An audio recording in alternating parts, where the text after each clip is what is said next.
whatever you wind up doing is exactly what you should be doing. And I have not behaved one single day of my life. Not one day of my life have I behaved, and I am fine. I need your help.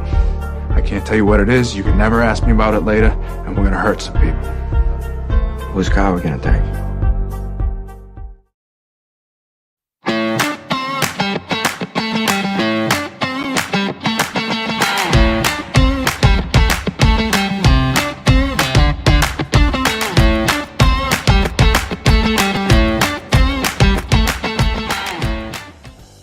Thank you for joining us on the Nikki Medoro Show live on YouTube. Happy Friday. It's going to be a good show. It's jam-packed with stuff. I don't know if we're going to get to all of it, but we will try. We will, of course, touch on former President Donald Trump. Yes, there are even more charges, all having to do with those classified documents. And it's really interesting how people are reacting to this. GOP candidates, people kind of breaking down how strong is this case. House Speaker Kevin McCarthy weighs in on it and, of course, does whataboutism regarding current President Joe Biden.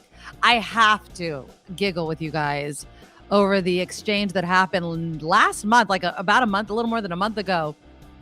I don't know how we didn't find out about this when it happened, but between Congressman Eric Swalwell and McCarthy, I just keep giggling about it. I also want to, a little bit closer to home, touch on these states of emergency that are being called for police departments. The Vallejo Police Department has declared, or the city council has declared, a state of emergency for its police department because it's so depleted. But the Vallejo Police Officers Association is saying this is only going to hurt. You guys know what the problem is, and you caused it. We'll touch on that. Also, the Oakland NAACP apparently is blasting local leaders and calling for a state of emergency due to crime in Oakland. It's almost over, people. It's almost over because tonight and tomorrow, yes, the Taylor Swift concert is here.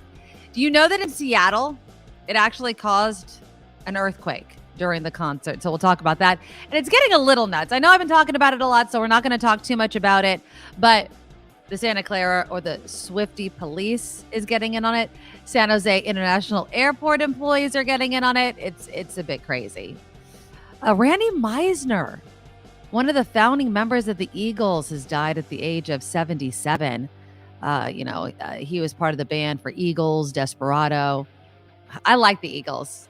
I really do. I don't think the Eagles can come on and I'm not like singing the songs.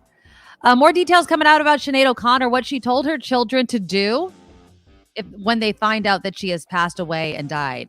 Really, really interesting. Also, great article that came out or that CNN had done regarding Sinéad O'Connor and how history is remembering her, and that iconic scene on SNL where she tore the picture of the Pope. You're like, you know what? History is proving Sinéad O'Connor right. It is Friday food. We have a bunch of food stories. That Subway lawsuit, we have an update on that. Apparently, Subway is also offering a lifetime of free subs if you change your name. Trader Joe's back in the news. So is McDonald's. There's a new restaurant concept coming out with McDonald's called Cosmic that has to do with an old 1990s character. So we'll talk about that. Have you seen the video, kind of in the food realm, of that security guard kicking over a San Jose street vendor's strawberries? I want to hear from you guys. Do you mind these street vendors? I see them all over the place in parking lots. They're selling fruit. Maybe they're on the corner of a block selling mangoes or what have you. Oftentimes they have the permits to be a street vendor. Do you consider it harassment, or is it harassment what the security guard has been doing? Rent control, a measure to expand rent control in California, has qualified for the 2024 ballot. I really want to hear if you guys think it's time. Now, I understand the pros and cons. We'll go through it. I was trying to get one of the reporters that was covering it on the show, but unfortunately, I didn't hear back from him in time. But how do you guys feel about rent control? I mean, other than rent control, what else can we do? What else can we do to kind of get a hold of the housing situation in the state of California? And then, of course, Tim Sika will be joining us towards the end of the show to talk about the movies to stream. Okay. Click the thumbs up button, guys, to show your support of the show. Just do it once. It helps us on YouTube. They love it. So please do that. The super chat, as you guys know that have been here, we have our huge supporters that like to throw us some donations during the show and even during the replay. So just look for the $sign and you could choose the amount, a super chat, a super sticker. Just click the $sign and it'll walk you through how to donate to the show. And then, of course, please sign up to be an official Medorable, as I love to call my fans, by being a monthly Patreon subscriber. You get to choose the amount that you are charged only one time a month. Think of all the things you spend your money on every single month. And if you could donate a little of that to the show, we really appreciate it because it is the number one way we keep this show going because it's 100% crowdfunded. So we depend on it. We appreciate it. Again, go to thenikkimedoroshow.com. The Patreon link is there, as well as links to our PayPal if you choose to donate to the show that way. The PayPal email is thenikkimedoroshow@gmail.com. And of course, the merchandise shop is thenikkimedoroshop.com. Final reminder, starting Tuesday of next week, this show moves to the mornings. So you're once again going to wake up with me and Kim McAllister starting at 9 o'clock in the morning Pacific time. And again, that's Tuesday, August 2nd. Now, I do split my time between this show and I work at KCBS in San Francisco, my second job up there. I will be working up there on Monday. So this is the last time you're going to see me. Kim will be here on Monday, me in this slot in the afternoon at lunchtime. So this is the last one. The next time you see me will be bright and early at 9 o'clock in the morning. So please join us. And on your screen, you see the website for the after party that Kim McAllister is going to be hosting along with John Daly. Go to theafterparty.live. Make sure you are subscribed. That will be kicking off on August 1st. So it's me from 9 to 11, Mark Thompson from 11 to 1, and then Kim McAllister and John Daly from 1 until 2 in the afternoon. So thank you guys so much. And thank you to Deidre, starting us off with a $20 super sticker. Deidre, thank you so much. I really do appreciate it. We've seen you in the chats and you've emailed me. Thank you so much for the support. And again, be like Deidre. Either donate to the super chat like she did with a super sticker, or again, sign up to be a Medorable. Okay, I'm going to try to squeeze. This show is going to go fast, so buckle in, kids. Former President Donald Trump, yes, is facing new charges. Let's get a little bit of a rundown of what the prosecutors are alleging, again, with these new charges. Here we go. This new indictment charges Trump, Carlos de Oliveira, and Walt Nauta with 2 new obstruction counts based on allegations that these 3 men allegedly attempted to delete surveillance video from Mar-a-Lago in the summer of 2022. This is what I was referring to earlier. We know from our reporting that investigators have been asking multiple witnesses whether anyone tried to prevent them from obtaining all of the surveillance footage from the relevant time in this investigation. So it appears that they have now charged the former president, Carlos de Oliveira, and Walt Nauta with 2 additional obstruction counts based on these allegations that they tried to delete the surveillance footage. Now it says... Now, I do want to read you a little bit of these new charges. At 9:49 in the morning, Trump employee 4 and de Oliveira left the area of the IT office together. They walked through a basement tunnel. De Oliveira took Trump employee number 4 to a small room that's known as an audio closet near the white and gold ballroom. Once inside the audio closet, De Oliveira and Trump employee 4 had the following exchange. De Oliveira told Trump employee 4 that their conversation should remain between the 2 of them. De Oliveira asked Trump employee 4 how many days the server retained the footage. Trump employee 4 responded that he believed it was approximately 45 days. De Oliveira told Trump employee 4 that, quote, the boss wanted the server deleted. Trump employee 4 responded that he would not know how to do that, and he did not believe he would have the right to do that. Trump employee 4 told De Oliveira that De Oliveira would have to reach out to another employee who was a supervisor of security for Trump's business organization. De Oliveira then insisted to Trump employee 4 that the boss wanted the server deleted and asked, what are we going to do? You cannot be lax with classified documents. If this is proven, he should be held accountable. It is as simple as that. I don't know why it has to be made more complicated. Former Trump Director of National Intelligence, Dan Coates, says there are deadly consequences when you are lax, when you just show any Tom, Dick, and Harry these sorts of documents. Here he is with CNN's Caitlin Collins. Sometimes people say, well, what's the big deal about all of this?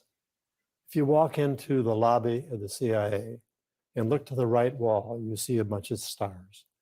Their names aren't there because they're recovered, but they're dead because somebody got their names out, maybe on a classified document. The information that's in these documents is protected for a reason. And we need to understand that. Now, of course, it's a field day for obviously Trump opponents in the next presidential election. GOP candidate Will Hurd was also on CNN. And, you know, they have a right. I don't know how Trump is going to continue to make a case that he's the right candidate to do this, but here is Will Hurd and his reaction. I mean, I've never been indicted, right? I am not a lawyer. But if you are deleting evidence, it's because you know you're committing a crime. And anybody who supports this, anybody who defends this is complicit in endangering America, endangering the men and women who are putting themselves in harm's way every single day and every single night in order for us to enjoy these freedoms. And let me be clear about this. Donald Trump is not running for president to make America great again. Donald Trump is not running for president to defend our interests overseas. Donald Trump's not even running to represent the people that voted for him in 2016 and in 2020. Donald Trump is running for president in order for him to stay out of jail. These are serious crimes. These are serious accusations. Donald Trump is a national security risk, and he needs to be beaten in a primary so we can be done with him once and for all. And I hope I can be on that debate stage in order to have these conversations, but I need everybody's help. I need folks to go to heardforamerica.com and help. Yeah, so obviously his throne is, you know, and obviously Will Hurd is not up there and being a threat to former President Trump, DeSantis, or anybody else on that stage, but he is correct. Now, Tony's not taking Will Hurd seriously. You're a flip-flopper. Will Hurd, be quiet. Don't act all innocent. Now, I get what you're saying, Tony. I get that. You know, I totally understand that attitude. He's running, so he's kind of trying to, you know, get some of these people that are sick and tired of Trump as well. It's better to say this, though, right? I mean, I would rather have people say this than to defend former President Trump. Absolutely. But how strong is this case? CNN's Ellie Honig is breaking down these charges, and it's very important that this case remains strong, because if there's a loss here, God, we're going to see more of Trump. I swear. Here we go.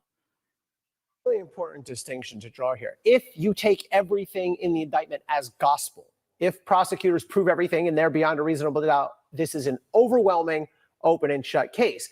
But we have to dig a little bit further, because some of the allegations in the indictment seem rock solid. For example, the audio recording of Donald Trump showing what we now know to be an actual document to people at Bedminster. That's on tape. It's Donald Trump's own voice. That is very, very strong. However, if we look at some of these allegations about the tampering with the surveillance video, may well be proved, but the way they're going to have to prove that is with testimony from this Trump employee about what he was told by De Oliveira about what Donald Trump said. That's admissible, but it's a couple of layers of hearsay, the admissible kind of hearsay. And so not everything in this is locked in, but the indictment overall, to me, strikes me as quite strong. But So let's see. Let's keep our fingers crossed, right? And let's hope that he is held accountable for the things that can be proven in a court of law. One more reaction from the weakest spineless man, one of the top ones in Washington, D.C.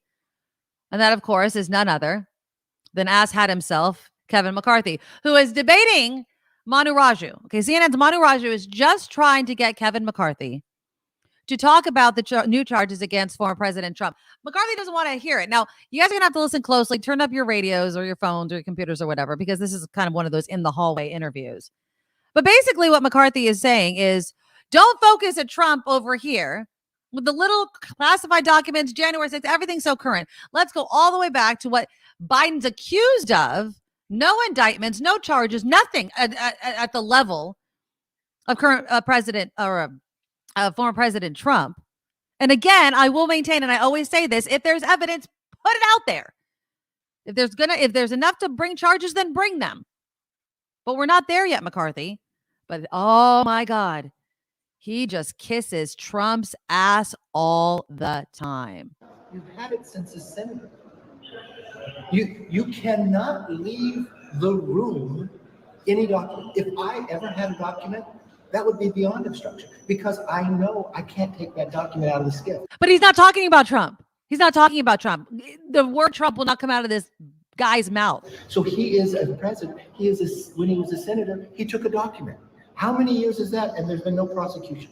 So this is why everybody sits back and says, what are these two tiers of justice, right? And then you look, anything when it comes to the Biden Inc. family, they get a whole different treatment. His son gets a statute of limitation run out 6 years. We know from any IRS agent, you never allow that to happen. Come up, be able to extend it. But Weiss did it. So, but the thing that bothers me about Kevin McCarthy is, again, Biden has been staying out of the Hunter Biden plea deal. He's like letting it go. He's kept Trump's people, right? So stop with all that. But don't act upset, Kevin, when you don't want to hold any of your guys accountable for crap, for anything.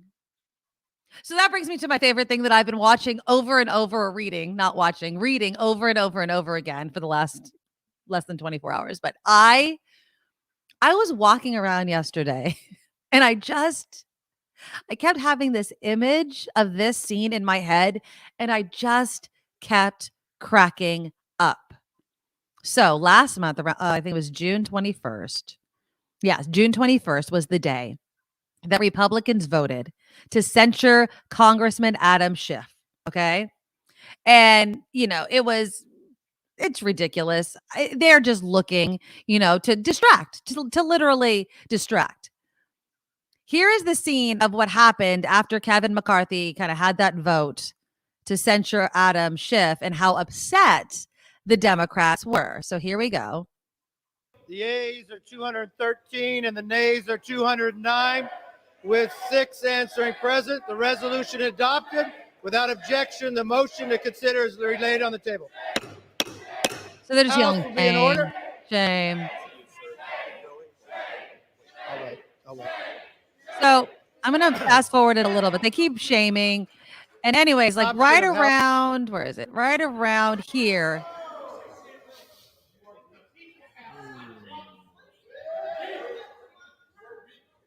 Eric Swalwell, you can't really hear him, but Eric Swalwell basically calls Kevin McCarthy a weak man. Okay? A very, very weak man. And then the best thing ever, I got to bring Kim McAllister in for this. So I've been giggling about this all day. So this is what happens. This is relayed by multiple people to reporters. Okay. So this, I'm just going to read it for you because this has just been cracking me up.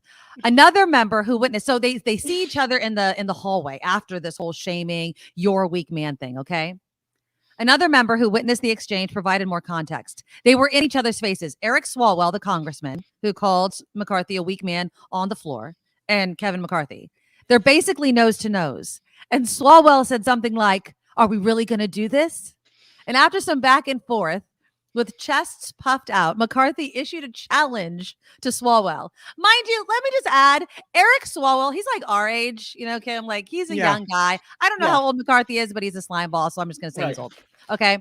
And I will say that Swalwell, I believe he served in the military. Like he's whatever he can back up whatever he's threatening, right? I mean, exactly. Don't mess with Swalwell, right? So after some back and forth with chest puffed out, McCarthy issued a challenge to Swalwell. I'm going to use some foul language here, but it just makes it perfect. McCarthy looks at Swalwell and says, call me a pussy again, and I'll kick your ass. While both members told nearly identical versions of this story, the Daily Beast writes, they both delivered Swalwell's response in exactly the same way. You are a pussy. Like, I'm sorry. But this is so freaking hilarious to me because Eric Swalwell was just itching for McCarthy to freaking do something. Apparently, McCarthy didn't do crap. He eventually relented, stepped to the side, let Swalwell through to the bathroom without kicking his ass, and carried on with his duty as leader of the House. I'm dying, and I'm not age shaming. I'm just saying I hate McCarthy, so he's just whatever. Well, all these spineless twerp. An older guy matched with a younger guy who, is in pretty good shape and has some military training. I'm just saying, I think that's reasonable. Hey, McCarthy, to say. You're not kicking Eric Swalwell's ass. Exactly. You're not kicking. And Eric Swalwell knew it. And that's why he just said it like just like, straight. Are we really doing this? Yeah. You really want me to kick your ass right here in the hallway? You want to fight me? Okay. America. I mean, I have to laugh or you have to cry because this is where we are. I will say McCarthy used the P word first. Yes, exactly. So he did challenge Swalwell. Like, you call me that again, I'm going to kick your ass. Eric's like, oh, please swing at me. Please, I will call you that. Yeah. Please. Because if Kevin McCarthy swings, then Kevin McCarthy started it, right? It's whoever swings first. So Eric Swalwell would be defending himself. I love, though, that the story I read says Congressman Swalwell uses, profanity on the House McCarthy floor or used something. it first. Exactly. I mean, that's the thing and McCarthy said it first. So why isn't he the one being called out? I don't understand. Oh, I don't know anybody that's on McCarthy's side. I mean, maybe they'll be like, because he did it again. But I'm Team Swalwell. Absolutely. And Swalwell said, you're a weak man, is what he said. Yeah, he said, you're a weak man. Right. And I'm sorry that you take weak man to equal the P word, right? Right. But exactly. So I've just literally, Kim, all day yesterday, I just kept imagining the exchange in my mind and cracking up. I'm just like, oh, that was that would have been a headline I would have loved to seen. Imagine the eyes of their aides standing next to him like, whoa, what's happening? What are they gonna here? do? Yeah. Are they actually gonna do it? Are they gonna call, are they gonna call in security? Like, who's gonna break that party up? But yeah, it's this is where politics has devolved into. But you know what? McCarthy started it. And it's lame. This whole thing about the impeachment inquiry while you're not even paying any attention to the Trump stuff. It's ridiculous, McCarthy. You're a weak man. Okay, let's switch gears. I had to touch on that, but let's switch gears closer to home. So you'll know, what was it? It was this week. I think it was Tuesday, where the Vallejo City Council issued a state of emergency over its police staffing shortages. Now, the Vallejo Police Officers Association, not happy about that. They put out a statement yesterday. The Vallejo Police Officers Association saying that the declaration of emergency in the city will do nothing to improve the safety and security of Vallejo residents, businesses, and visitors. It will result in more officers leaving the department for better working conditions, a stable working environment, and where their efforts are appreciated.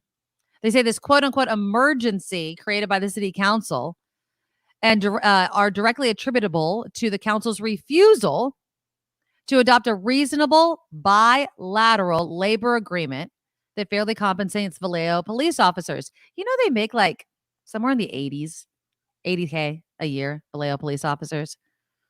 Is that enough? That's not enough money. No, You not enough money. cannot pay anybody in this area less than $100,000. I'm sorry. I know that seems like a lot, but you're asking police officers to make less than $100K in the Bay? And now, I mean, they're making more because they have to do all this overtime because they have no officers, right? Right, They're exactly. totally understaffed. I think the one thing the emergency declaration does is allow Vallejo to ask for help from neighboring agencies. Right, exactly. Yeah. And I think that the Police Officers Association is basically saying, well, they're saying that obviously you haven't reached an agreement with us and bringing in other help. But I'm assuming that it also hurts negotiations for the officers that are currently there. If you're bringing in outside officers, it's also an investment, a financial investment that I'm sure the Police Officers Association would just rather see in wage increases. If you're going to spend money and resources on something, they want to see it there. And today, the Oakland NAACP is calling on city leaders to declare a state of emergency in that city. They're saying there's rising crime. The situation is a crisis. Apparently, the group, along with Bishop Bob Jackson of the Acts Full Gospel Church, issued the statement yesterday. They're saying failed leadership, including the movement to defund the police, our DA's unwillingness to charge and prosecute people who murder and commit life-threatening serious crimes, and the proliferation of anti-police rhetoric have created a heyday for Oakland criminals. It went on to say that residents are afraid to leave their homes, go to work, enjoy recreational activities. Obviously people are just walking down the street and getting assaulted. What do you think should be done here? I mean, it's hard to have police officers risk their lives for so little pay, but they can't be everywhere, and it takes time to train these police officers. That Alameda County DA is already under threat of recall. Yeah. So, yeah. That's Pamela Price, correct? I think her name. I think that might be her name. I think that's her name, right? And she. Here's the thing: when you're elected under a certain mandate, right? Police reform, criminal justice reform, and then you go in there and try to do that, and then there's said pushback. Yeah, there's people saying, "Oh, police don't want to do their job, so it makes all of these reform efforts look bad." I can't imagine being a police officer. I can imagine being a police officer and being pissed off about the narrative regarding policing as a whole. And maybe this is a little naive of me to think, but I can't imagine I still wouldn't want to do my job. I can't imagine becoming a police officer and then just abdicating responsibility in every way, shape, and form just to prove a point. But maybe it's happening. I don't know. That's Pamela Price. Yeah. That is Pamela Price. Yeah. And so it's tough. I don't know how to fix this.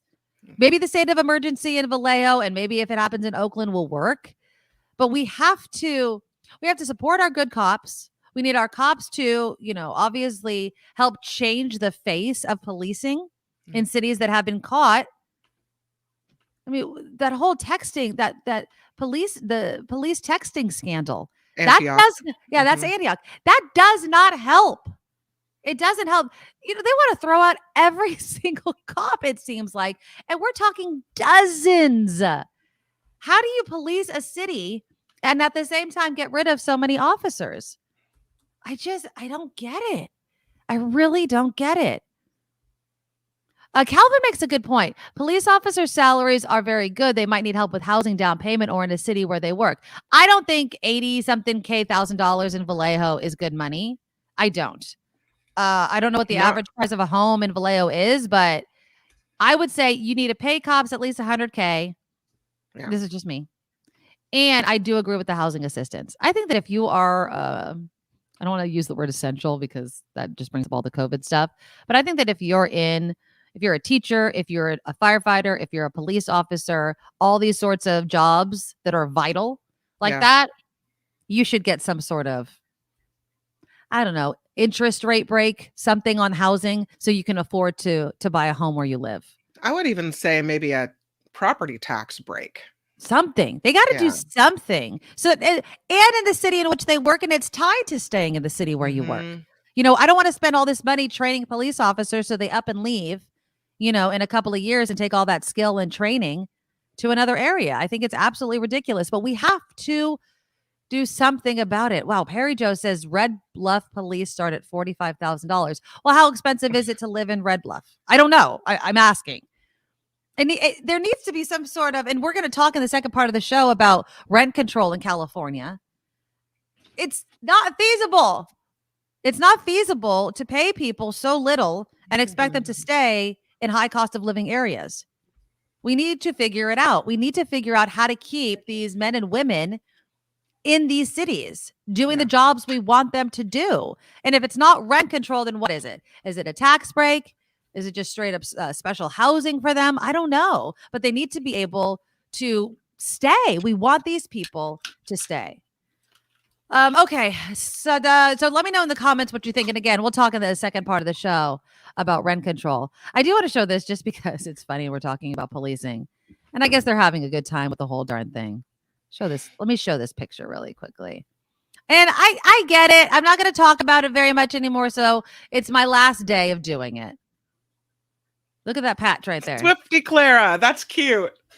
So the Santa Clara Police Department, it's Swiftie Clara. Taylor Swift is the honorary mayor, apparently. And now I'm just going to say this just because we're talking about taxpayer dollars. Taxpayer dollars went to make these patches. Just saying. Just saying. Right? I mean, somebody volunteered to make them. In their defense, I cute. will say that this whole Taylor Swift phenomenon has really done a lot to bump up the economy of the South Bay. Yes. All the hotels are booked. Restaurants are going to get a big bump. So, I think I can get behind a Swiftie Clara patch if it helps kind of, bring money to the South Bay and help the economy and all that. I think that's okay. What do you think? It's going to be nuts near the stadium. Yeah. Do you know that in Seattle for their show, they actually caused seismic activity equivalent to a 2.3 magnitude earthquake? What? With the jumping up and down? With the jumping up and down. I'm going to show you this other picture. Now, on the top. No way. So this is at Lumen Stadium, which the Seattle Seahawks play out, beast mode type of thing. That's the image of like the crowd during a Seahawks game. That's Beastquake. On the bottom was the July 23rd concert at Taylor Swift. That's how much of a quake the fans there I'm just going to say, teenage girls are, no joke. They are moving. Yes. Yeah. Yes, indeed. And boys, there's tons of boys and guys and dads that are going. So yeah. Now, Calvin, I've looked online because you guys know I'm obsessed. I think I've seen tickets now. Now, these are the ones like so far, like on the side that it's actually behind the screen of the stage. 700-ish a ticket, $700-800. That's before fees though. So I bet it's like $1,000. So I think you're kind of right. But yeah, that's crazy. So a 2.3 magnitude quake. Kaplan Arbach, that works at Western Washington University, saw the comparison and was able to do that. They were able to do that picture that I saw you. That's how they were able to create this one with the earthquake. Like, look at that. Wow, jumping up and down. wild. I guess it was during the song Shake It Off is where they did that. So yeah, my friends, it's going to be quite the time. My daughter's going. Tickets are down to $600. Are they behind the stage though? That's still Why do they do that? I don't understand that. How do they're what? Like they can be 2,000 one day and 600. These are resale next. tickets. These are Okay. resale tickets. And it's the day of the concert. Are you going to hold on to them? So a lot of people are saying they're going to just drive down to the stadium or stay close to the stadium and get on StubHub, which is where like people are buying them and buy them. So look, even Square is getting into a seismic Swift instead of Schiff. It's so easy. I swear I've been talking in Taylor Swift lyrics like for all week. It's just you literally can't. That help is it. crazy. It's too much fun. So yeah. So I was telling people I will not be here on Monday. So the next time you see me on this show, I will be in the morning and I will have some pictures. Definitely will have some pictures of my mini me all decked out for the Taylor Swift concert. I told her, I'm like, you have to take pictures. She's so sweet. I'm like, just take pictures. I want a great picture of your smile so that I can hang it up there. I'm like, and she's like, well, when you want me to send it to you? I'm like, well, whenever there's like a song that you think of me or whatever. She's like, so every song. Oh, full of crap though, but she's just so excited to go. I absolutely love it. She's gonna have a ball. I'm happy that she can go. I'm totally jealous, but it's fine. It's fine. All right, you guys, click the thumbs up button to show your support of the show. Oh, what did you want to say? I have something? to tell you, I Julia's never been to a concert. She's the 13-year-old you saw wandering around in here a minute ago. Yeah, because my kids can't stay out of my office today apparently. But she she really would love to go. She loves to sing. She loves to dance to Taylor Swift songs, all that. And so I was looking, and I found a set of tickets. How much? For $23,000. Oh, yeah. $23,000. Why? Yeah. Why? They didn't They're seem floor. to be special tickets. I'm assuming these were floor seats. They're floor seats, but they weren't Right. like right up front or anything, but they came with a VIP pass. Oh, and what does that get you? I would imagine backstage, maybe? I would want to know before I spent $23,000 on it. I thought that is wild. And they're putting this up here because someone's going to buy it, right? Yeah. Wow.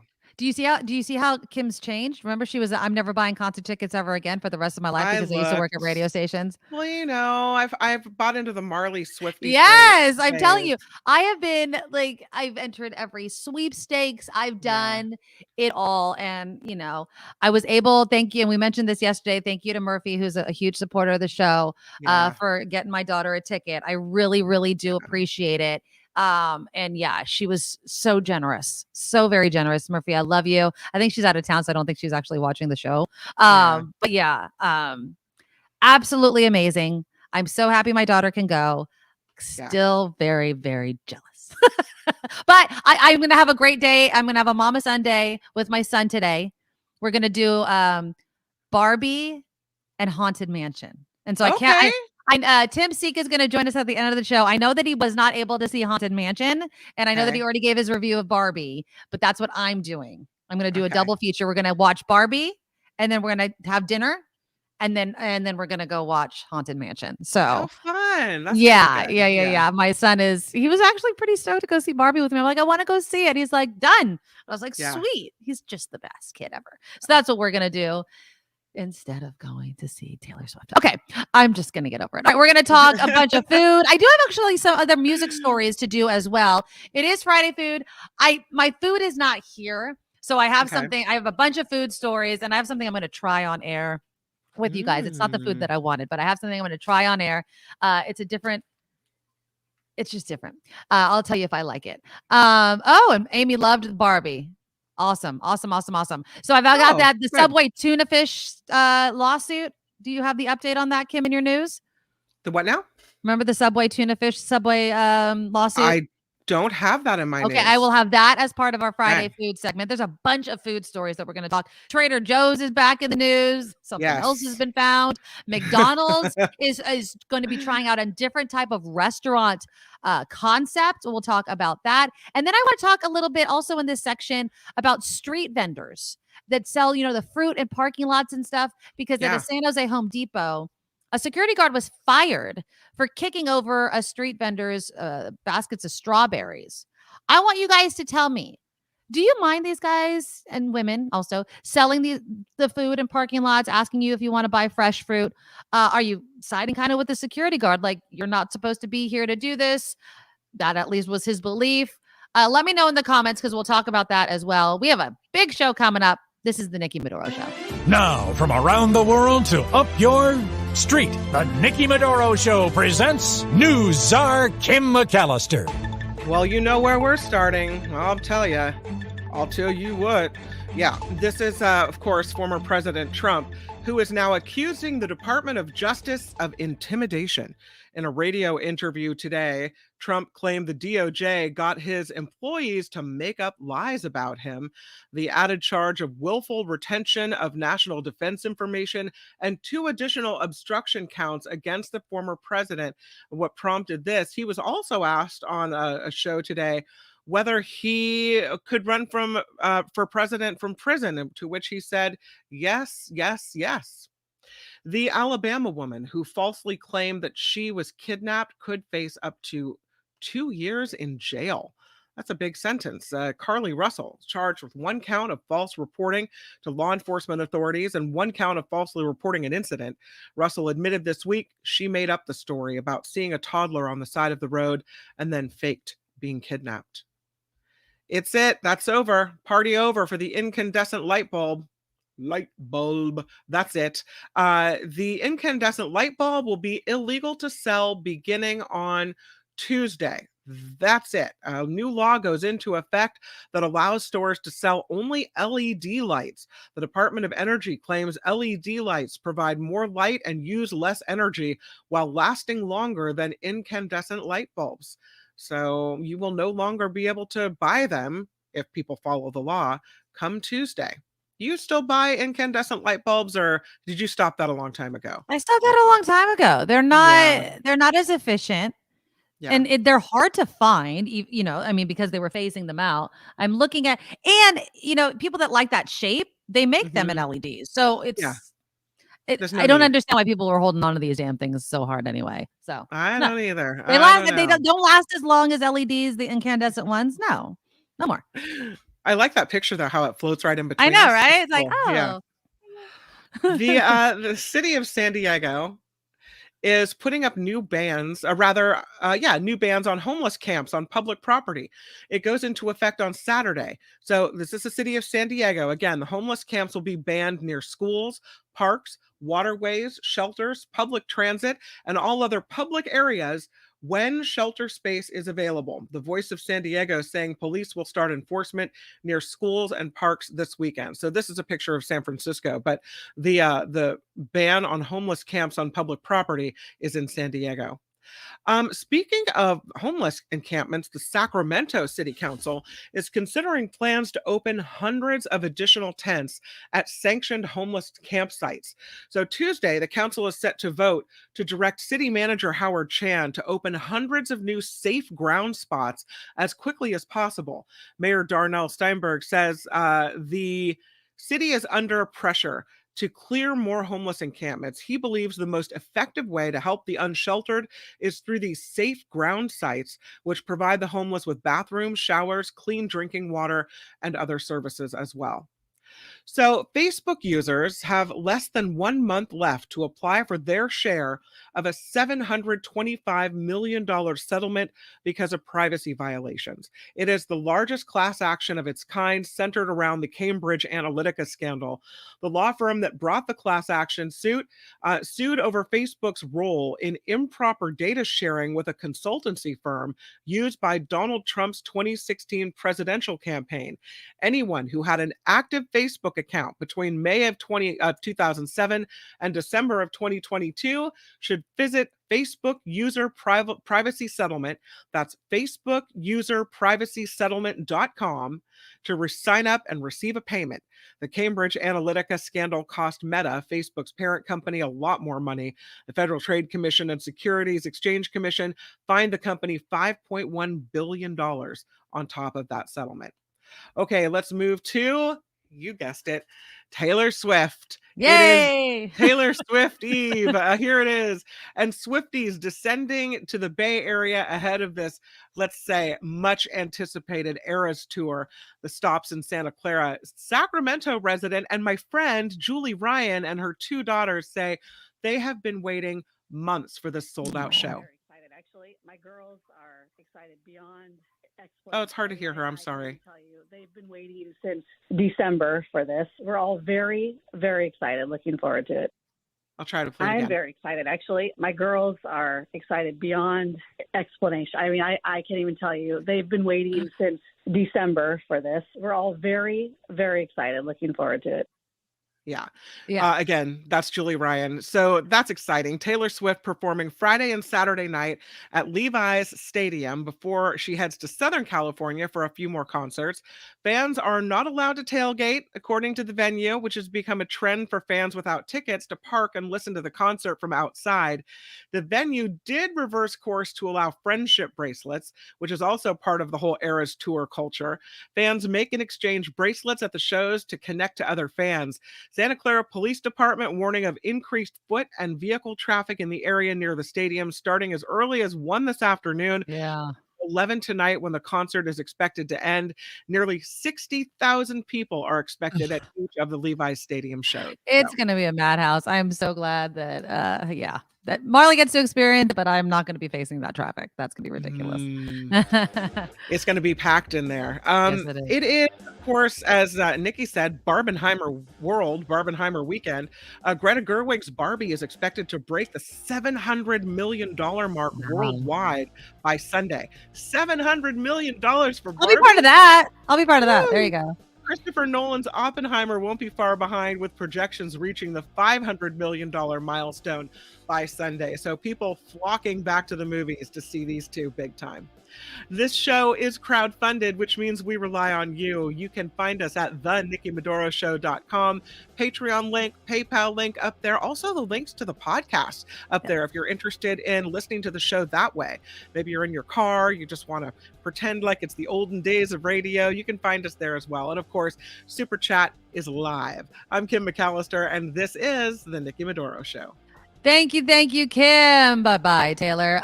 Yes, and the Super Chat is live. Let's give some thanks. Wes with a $5. Come on, Peanut Gallery. Let's give them a good start to the weekend and donate. Thank you for donating, Wes. Not just Wes. one $5 donation, but two $5 donations. Wes is so Thank you. kind. Yeah. Yes, and Deidre started us off with a $20 donation. Deidre. Thank you. Thank you, you guys. And again, a reminder, make sure you're subscribed to Kim's afterparty.live. At theafterparty.live. That starts August 1st. Again, this show will move to 9 o'clock, 9 to 11 me, 11 to 1 Mark Thompson, and then the after party from 1 until 2. So it's going to be a good time starting on Tuesday. All right. Yeah. Okay, so let me do my food real quick. So I was going to make chicken wings, and then I ran out of time this morning. So yesterday was National Chicken Wing Day, and I was like, I love chicken wings. Didn't make them. Sorry, my morning got away from me. I apologize. So I did the next best thing. My husband is part of a whiskey club. And so every month he gets these different tastes of whiskey. And they always put these like random snacks.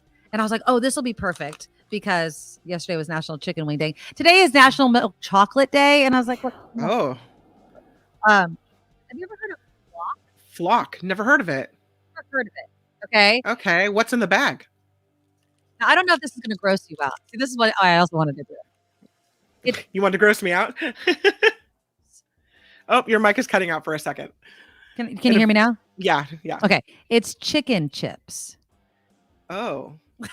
I knew she was going to be. Is it like are they made of chicken skin, or do they just have chicken flavoring? Or no, it's chicken skin. All right. So I want to see if like Kim's going to totally freak out. You about are such a carnivore. I can't even. Dude, you're not even. You're gonna have to hold those up. Oh, okay.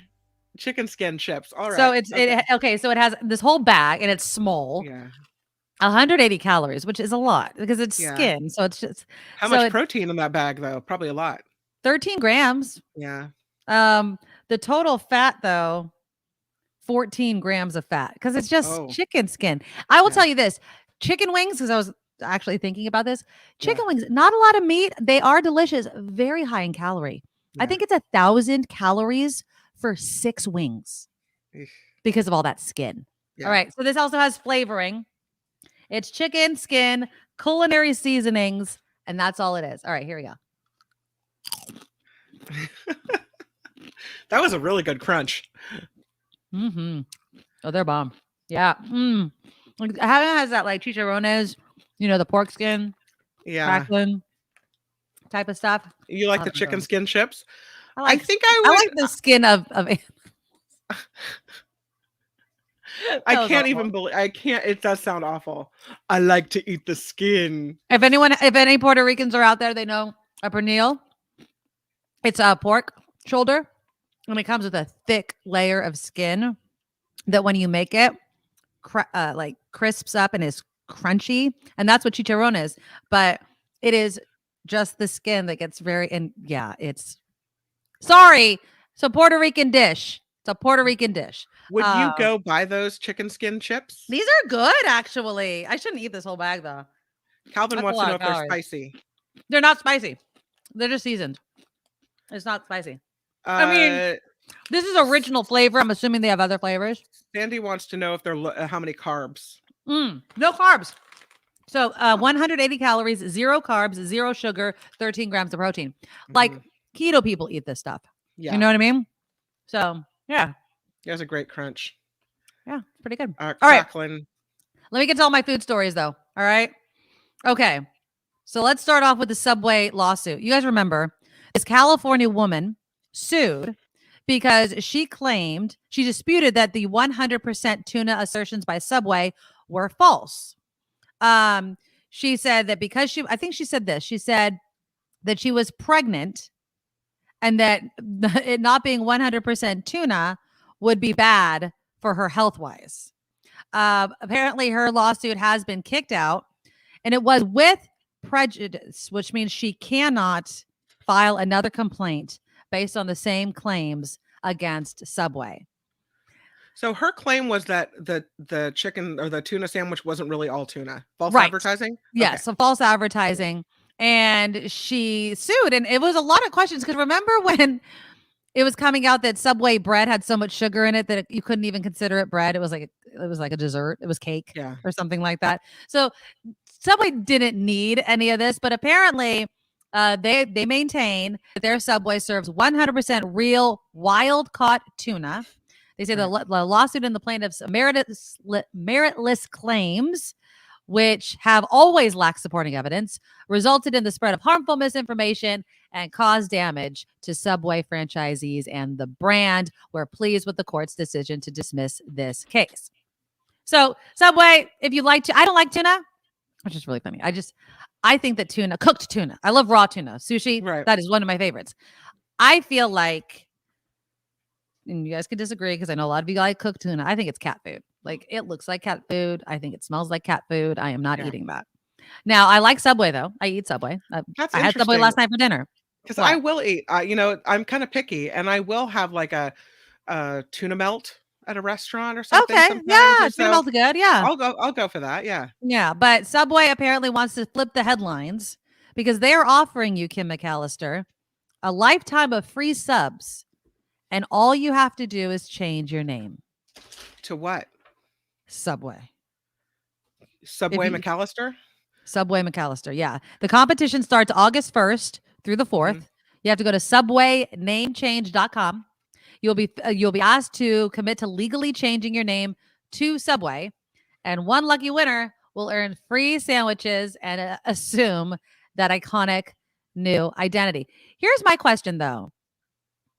Do you think that like it's going to make you a celebrity then? Like people do all kinds of crap. People get married on television after knowing somebody for 30 days, right? This could be the next thing to make you a reality TV star. Would you ever possibly change your name? Absolutely not. No. And apparently this isn't the first time that Subway's given away a lifetime supply of free subs. Last year, they gave a brave customer, James Coons, free subs if he got a foot-long baseball jersey-themed Subway Series logo tattoo. Yeah, I remember that. No. I would not tattoo myself. I like their Subways. I can afford their prices have definitely gone up. What did I get? Because I went on this bike ride with my husband last night. So I wanted to pick up a sandwich real quick, and there was a Subway there. So I got a Subway. I got a turkey sandwich with avocado. It was good, but it was expensive. It was like $10. It's kind of expensive for a sandwich. I mean, I could take $10 and I could probably buy all the makings to make a week's worth of sandwiches, but they had all the veggies and everything, and it was good. So I had to text my daughter who won't leave the room. Do not bother me right now. Close my office door. Don't bother me unless it's an emergency. What did she want? I don't know. Should we take time to figure it out? No, we should not. No. Yeah, let's not. Yeah. I'm sure it's just something that doesn't have anything to pertain to the show, unless she's changing her name to Subway, which she is not. No. So it was rocks in Trader Joe's cookies. Now apparently they're recalling Trader Joe's. It's called Trader Joe's Unexpected Broccoli Cheddar Soup. The unexpected part might be that there's insects. Oh, in the frozen broccoli florets. Here's my question, though. I mean, there's bugs in vegetables because they're grown outside, right? I mean, but you would think that they're inspected before they're put in the soup. It's hard to inspect broccoli. It's so tight. I mean, what if they're like little baby bugs? I mean, does it bother you as much as rocks? What would you rather eat? Rocks. Broccoli cheddar soup with some insects in it, or cookies with rocks? Rocks. Really? No, I am totally with Luis. I don't want bugs on bonus my protein. Food. No. Oh, come on. That is true. I mean, a lot of people in other countries eat bugs, and it's fine. Yes, but that's I what just I'm saying. don't want bugs in my food. I would rather have tooth repair than to be grossed out and ooged out for the rest of my life. You are nuts. Are you kidding me right now? You would rather go to the dentist to have your tooth fixed than to maybe possibly you could have eaten a piece of an insect? That's right. No, I completely disagree. I don't want any bugs in my food. No. But Karen says there are bug parts in anything you buy that's a natural product. I know, Karen, don't tell me that. I don't want to talk about it. See, Calvin agrees with you, though. He'd take the rocks. No way. You guys are crazy. No way. I would take the bugs, and I honestly would be like, yeah, whatever. But I feel like we get so grossed out about food with this assumption that it's supposed to be, you know, so clean. Nothing gets into it. No, it's food, people. Gross things happen. I know there's like a legal allowances for how many bugs or pardon me, how many bug parts can end up in cereal boxes. Ugh. Yeah, absolutely. I just don't think about that. But when you're faced with the bug in your food, I've had a salad before and found like a live bug on my salad. Yeah, right? I wouldn't like that. It's hard to inspect all the leaves, and I get that. But that experience, like, it has me inspecting my salads now really closely. So I don't want to feel like that. I don't want to feel like I always have to look at my soup to wonder if there's bugs in there. No. Then don't. Just eat your soup and just be like, there might be. It's fine. Square says, I caught a fly in my Taco Bell taco, but I wonder how many we eat in the beans. I don't think about these things. These are the things I don't think about when I'm eating something I want to eat. Now, again, if it's alive, like in your salad, Kim, and I saw it, I would be completely grossed out. Yes, absolutely. Yeah. McDonald's is changing things up. Does anybody remember this guy? Where is he? Here he is. Do you remember Cosmic? Apparently it was a character back in the 80s and 90s in some commercials. It was like this alien that kind of came down. I don't know. I must have been missing that one. 6-armed alien character. It appeared in the advertisements in the 80s. Well, apparently McDonald's is debuting a new concept and a handful of small sites that's going to have a smaller kind of feel because people are getting deliveries so much. So they don't need as big of a restaurant anymore. And Cosmic, COSMC, like in McDonald's, is going to be the face of it. So expect smaller stores around the U.S. starting next year, apparently. I don't remember this character. That's why I wanted to bring it up. I was like, I don't know. I don't remember this guy at all, but yeah, he'll be coming. Smaller McDonald's around America? Yes. So smaller McDonald's, so they won't have a big dining room. But doesn't that not make sense? Because there are already McDonald's around America, and they already are the size they are. So wouldn't it cost more money to shrink them than it would? No, I don't think they're going to be shrinking. I don't think they're not going to shrink existing ones. The new ones that pop up are going to be smaller. And and it's just starting at a number of areas, but I could see that happening, Kim. Yeah. I mean, I could see them. I don't know. It seems like there's a McDonald's on every corner, right? So it would take a while, but no, the new ones that they're going to put up are going to be smaller. There's also Taco Bells apparently everywhere. And this is the new item for my Taco Bell fans out there. This is called the grilled cheese dipping taco. Oh. And what's different about it is it's going to have slow braised shredded beef. Now, if there was a bug in it, I don't think you'd be able to see it, Kim McAllister. No. But it looks okay. What, the outside is dipped in cheese and fried? Yeah, it looks like it's dipped. So yeah, there's slow braised beef inside. It looks like there's cheese on the outside, and then you dip it in like this red sauce. So that apparently is a new offering from Taco Bell. So there you go. That's the food for you. I'm just sitting over here eating my. I know you're gonna try that. I know you're gonna do it. I don't know. I don't try every new offering. I'm still stuck in freaking my Mexican pizza rabbit hole. So anytime I go to Taco Bell, that's pretty much what I'm getting. Finally, I do want to touch on this story out of my hometown of San Jose. We got to talk about the food vendors. Let me show you just a little bit of what happened at a Home Depot where a security guard and a street vendor that was selling strawberries kind of got into it. The video, recorded by the street vendor, shows two guards approaching him in the parking lot of Home Depot on Story Road in San Jose. If you don't leave, I'm going to put you under arrest. Signs are posted stating this is private property, but this is where day workers and other vendors congregate daily. What happened next is what made the video go viral. One of the guards appears to kick over the vendor's strawberries. Afterward, the other guard calls police and says this. They're ganged up and they're refusing to leave, and they're calling their friends for help.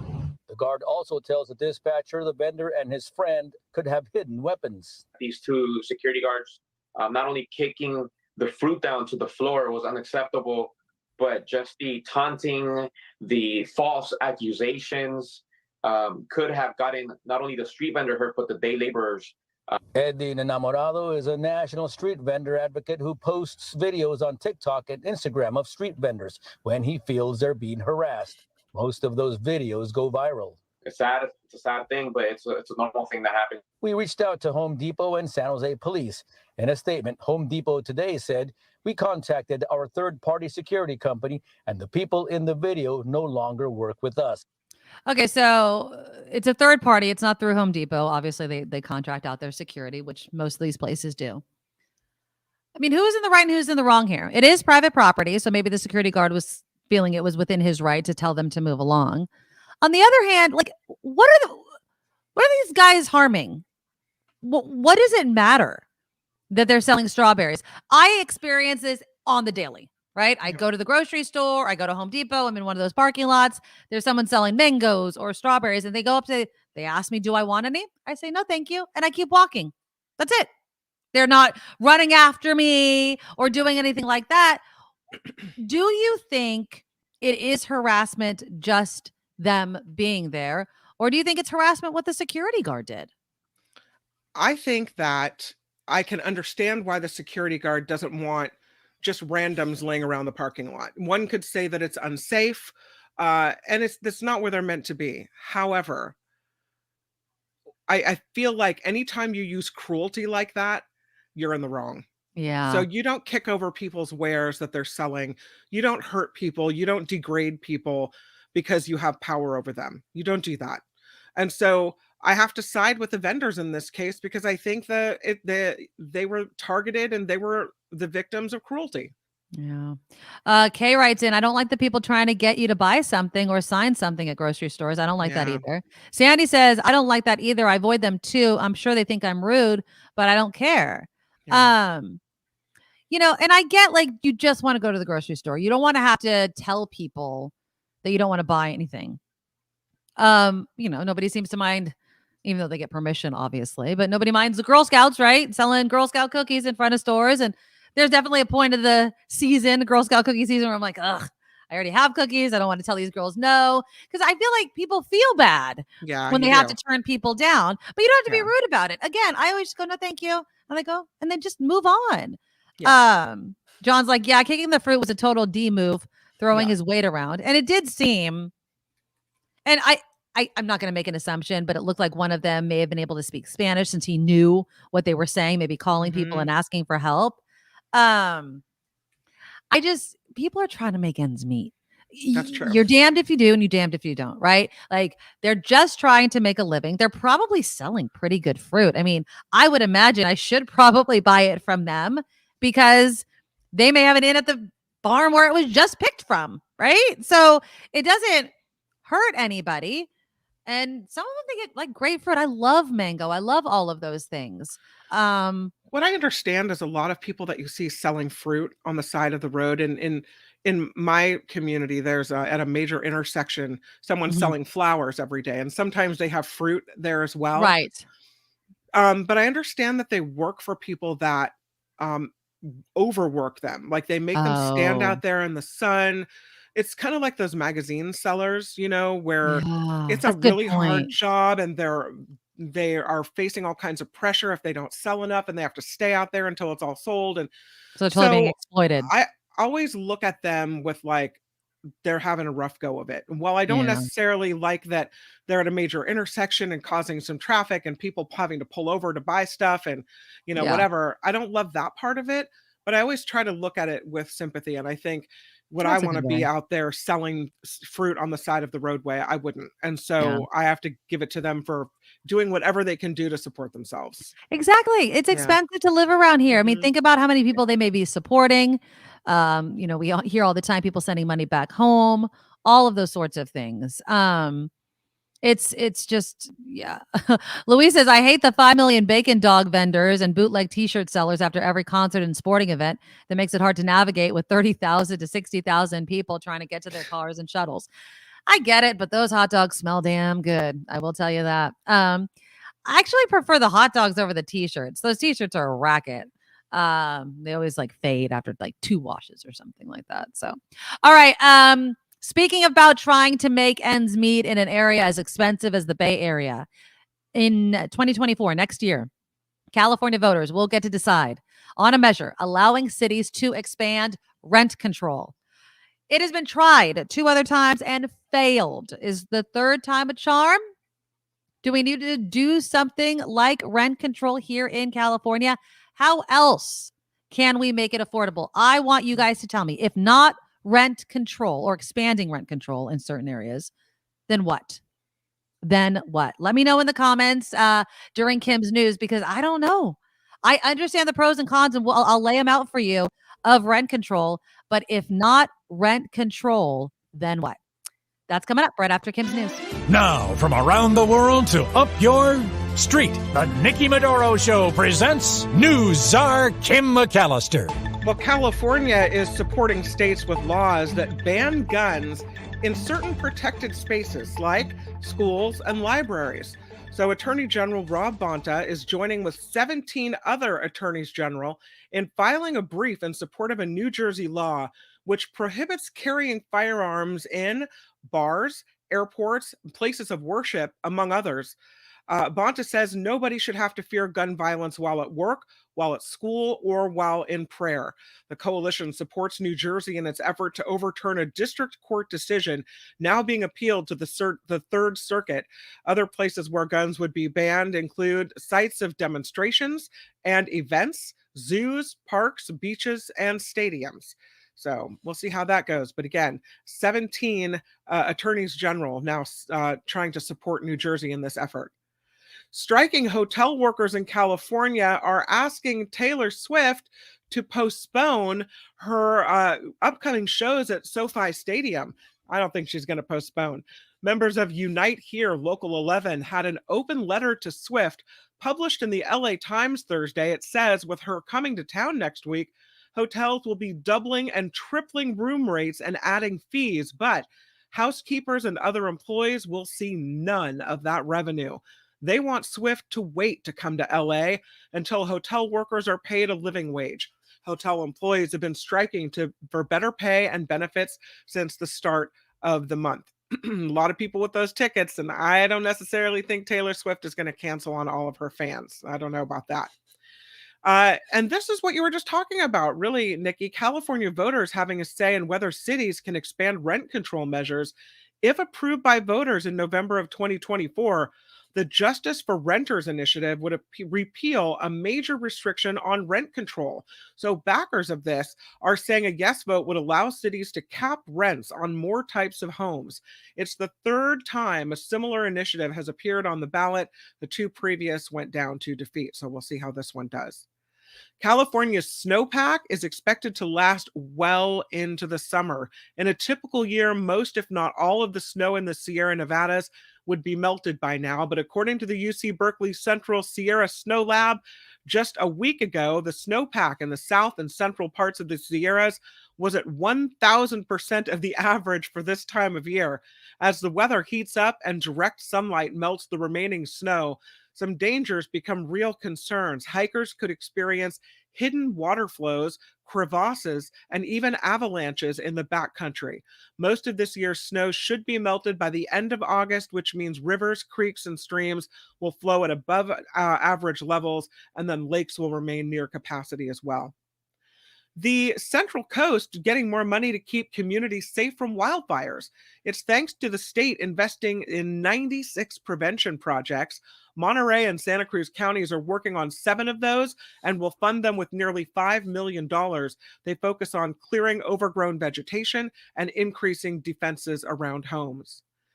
It is back. Well, did it ever really leave? COVID cases are rising again across California. The health department reports the rate of people testing positive is now more than 7% compared to 4% last month. Same for hospitalizations, with an average of 858 patients a day over 14 days. So updated booster shots are expected in late September to help protect against new strains of COVID. San Francisco is known as one of the most expensive cities in the world, but it's not the most expensive for renters in the Bay Area. No, that goes to Foster City, of all places, where prices are 47% higher. The website apartment list is called Apartment List, shows a 2-bedroom unit going for $3,700. That's $1,700 more than in Berkeley. The second highest rental market, Dublin, while the Silicon Valley town of Cupertino is fourth. 4 artificial intelligence companies are looking to take up space in San Francisco. They all signed office leases during the last 2 months, helping to fill a record high vacancy rate of more than 31%. So out goes some tech companies and in comes the AI folks. Hive AI, that's Hive AI, wants to move into a skyscraper next to Salesforce Tower. The other 3 are outside downtown. The mayor just declared the city the AI capital of the world in May. And lastly, as Nikki mentioned, but just so you know, Trader Joe's shoppers are facing another recall. The chain is pulling it's called unexpected broccoli cheddar. Yeah, it's unexpected, all right. It's being sold in California. It turns out the containers could be contaminated with bugs. This affects the 20-ounce size with an expiration date of July 18th through September 15th. If you have unexpected broccoli cheddar, take it back to Trader Joe's for a refund or eat bugs. I'm Kim McAllister, and this is the Nikki Medoro Show. Just eat the bugs. It's not that big of a deal. Okay, let's get into rent control because I'm seeing so many comments. So here is the latest. So like Kim teased in her news right there is going to be a measure on the 2024 ballot that is going to repeal, if it's passed, a major restriction on rent control. Okay. And basically, it would repeal the Costa-Hawkins Rental Housing Act. Now, this is a state law that prohibits rent control from being placed in cities and counties on single-family homes and apartments built after 1995. There's other prohibitions as well. Now, the measure would also specify that the state may not limit the right of cities and counties to maintain, enact, or expand rent control. The state still could set some minimum protections for renters, like the current statewide limit on rent increases that was signed back in 2019. Now, that bill that was signed by Governor Newsom would limit rent increases to 5% each year plus inflation until January 1st, 2030, and would ban landlords from evicting tenants for no reason, meaning they could not kick people out just to raise the rent. Okay. So, rent control, it's a touchy topic because there are pros and cons to it. It's not as if, there's rent control and there's not going to be any consequence from the landlord that can no longer raise rent up to market value. And not to keep bringing up Taylor Swift, but it's just like tickets. When you have a limited supply of something and then somebody has it, they can sell it for as much as they want to until there's a flood of the stuff, and then it brings the prices down. Our problem here in California is twofold. One, housing prices are so expensive that people can't buy, so they have to rent. And there's not enough housing for renters. We don't build it fast enough to handle the number of people that want to live in the state of California. So what is the answer here? Let me know in the comments. PT came in early and said UBI, Universal Basic Income. That would cover housing? How much is that? What would be an appropriate universal basic income in a state like California, or let's even shrink it even more, here in the Bay Area, that you think would really, really pass? Perry says rent control's flawed. Build more homes, supply and demand economics. Okay. Where do we build the homes? Because that's a whole nother NIMBY aspect of this whole entire thing. Don't have rent control, just build more. Okay, build more where? In your neighborhood? You want high density housing in your neighborhood? These are conversations that we seem to have constantly. Gordon says, without rent control, wife and I would be screwed. Where do you, if you don't mind, where do you live?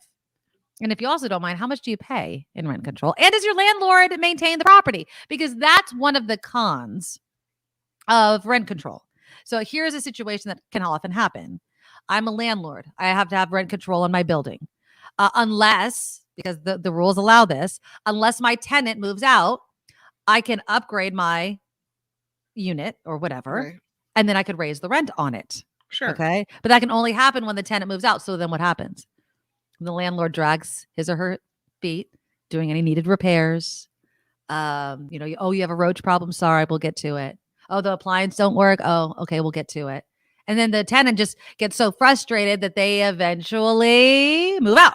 Mm-hmm. They upgrade the place, and now all of a sudden they can rent it for more. These are the stories that you constantly hear. Now, you would hope that landlords wouldn't want to do that they would want to protect their investment. I feel like there could be some sort of mathematical equation where said landlord, and I'm talking mom and pop landlords. We're not talking about these freaking corporations. They can, whatever. They can afford whatever. But mom and pop landlords that depend on the money need to make money off of the property. That's what they live on. Versus what is the necessary rent for the wages that people honestly pay, right?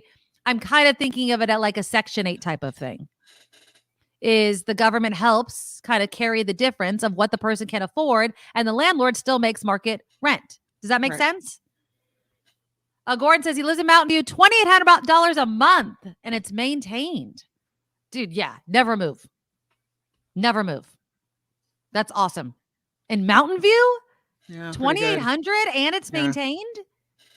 Wow. All right, Amy writes in, I've been at my rent-controlled apartment since 2005. I have a 2-bedroom, 1,100 square foot place.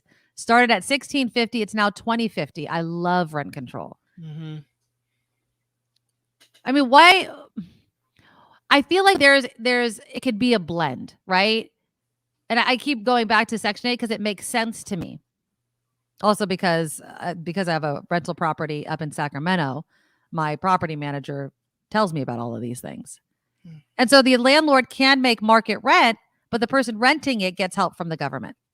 Now, not everybody can do that, but maybe these are some of the breaks we can give. What? We were just talking about teachers, police officers, things like that. Want to live in a single family home, perhaps, but do not make enough to be able to afford it. Now, supporters of rent control say too many Americans are suffering when rents are subject to the free market alone. We're in the middle of this. It's to the highest freaking bidder. Homes that need to be gutted and torn down, the land itself is selling for the millions, right? How does anybody compare? Yeah. Or compete for that? The rigid rent control policies, some believe, of the past are gone. Generally, it does not reduce or freeze rents, but just caps the amount of rent increases. I would cost of living increases, right? Like, what are people making? Look at the average wages of people. And I don't know, leave out the multi-million-dollar people. Like, who are you renting to? A certain percentage. Robert says, just because someone wants to live in California doesn't mean someone should live here. If your income doesn't match your expenses, then it's time to move, work, and live elsewhere. This narrative, Robert, and I'm not trying to get on you, doesn't make any sense. Yeah. And the reason why it doesn't make sense is because society, communities, do not consist of people who make buku bucks. Your waiter, your gas station attendant, your police officer, your teacher that we need, right? The people we need don't make enough money, and yet we want them here. Mm-hmm. So that's why that argument never makes sense. Oh, well, if you don't make enough money, move. What are you talking about? We need these people. We need people at all different income levels. And so that's why we need to have something like this. Now, I'm not saying, and I know we have this debate all the time. Now, I'm not saying that everybody gets to live in every neighborhood, although I do think that every neighborhood should carry the weight of building housing. I do agree with that. Okay. But I digress. Ron says, without rent control, employers would be incentivized to increase salaries. Why make the employer the landlord's issue? He had to pay what the seller was selling. Are you going to adjust the mortgage? Why make the employer the landlord's issue? Are you saying like because the employer would be forced to have to pay people more? I mean, right. All of these. They wouldn't be able to attract workers if they didn't pay enough for people to live in the area, right? Yeah. But that That is what we're experiencing. Yes. I think all of these, it's not one thing. It's not the only thing we can do is raise wages. The only thing we could do is rent control. It has to be a delicate balance. I think I keep going back to math. We talk about math all the time. The income of a qualified person that we want to live in our society that needs to be able to afford it, maybe gets a tax break, get some sort of system in place where the government can help pay these things. If you make a ton of money, you don't need rent control. You don't need help from the government. Lori says, I've lived in an apartment since 1998.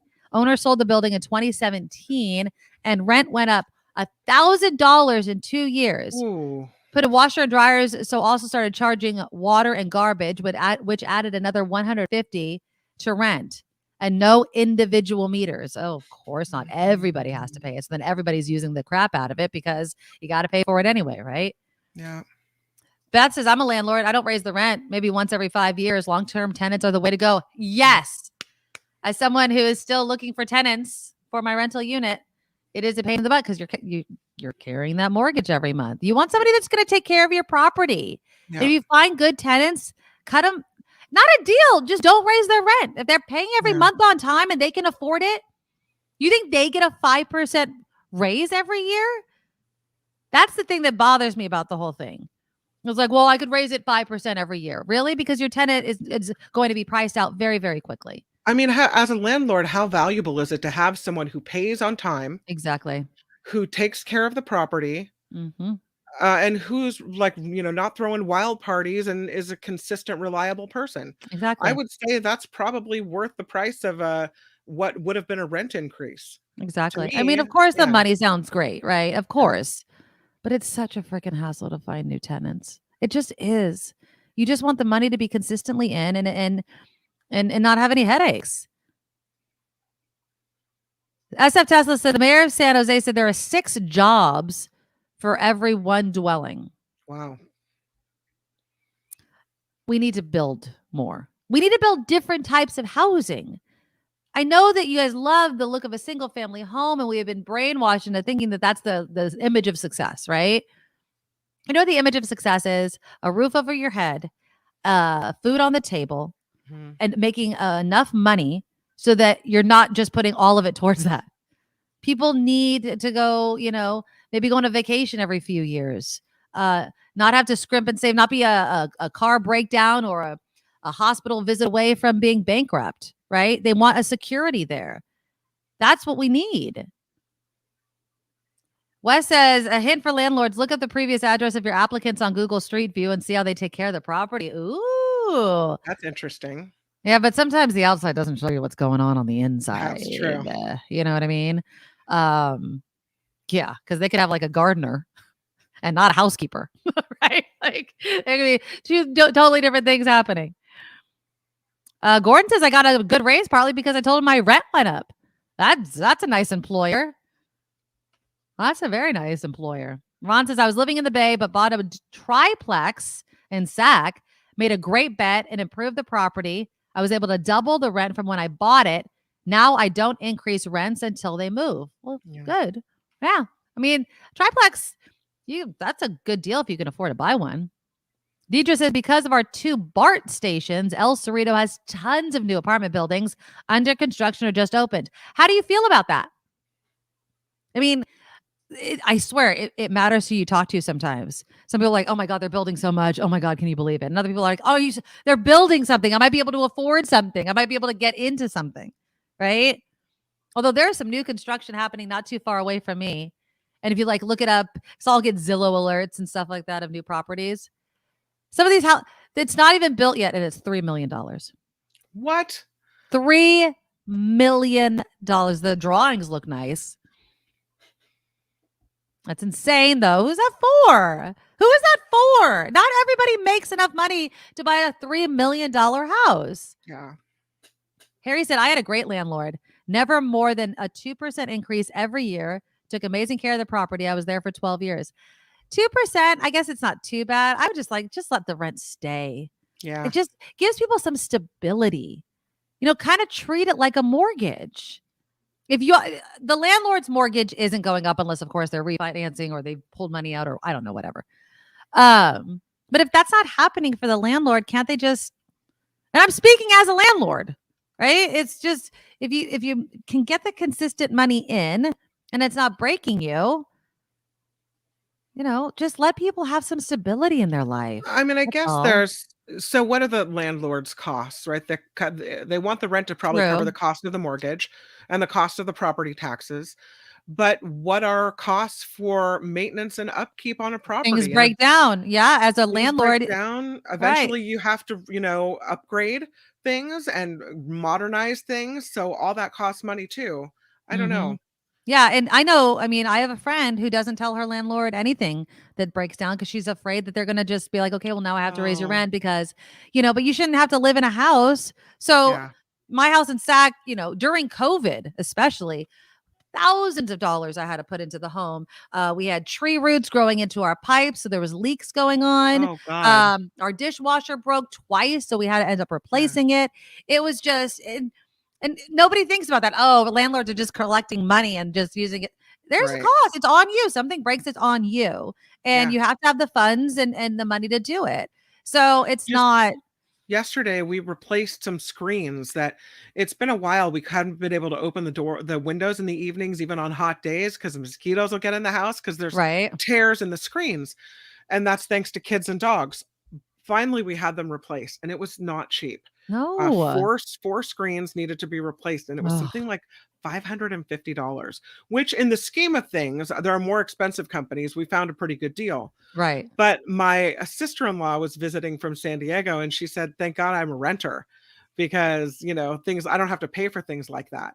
Yeah. But that's the thing and I would argue that homeowners want to know when things break down because Yes, they don't please. want you to move out and then be faced with all these fix-it costs all at once. It's Yep. easier to go do it as you go and keep the property in working order and well maintained rather than to have someone move out and then they discover all the stuff that's broken. Exactly. And yeah, no. Yeah. And even though I lived in my dad's, my parents' house, he was always telling me, he's like, tell me when something breaks down. Tell me when something, because sometimes if it starts as a tiny drip, right, before it becomes a flood, let me know so I can fix it.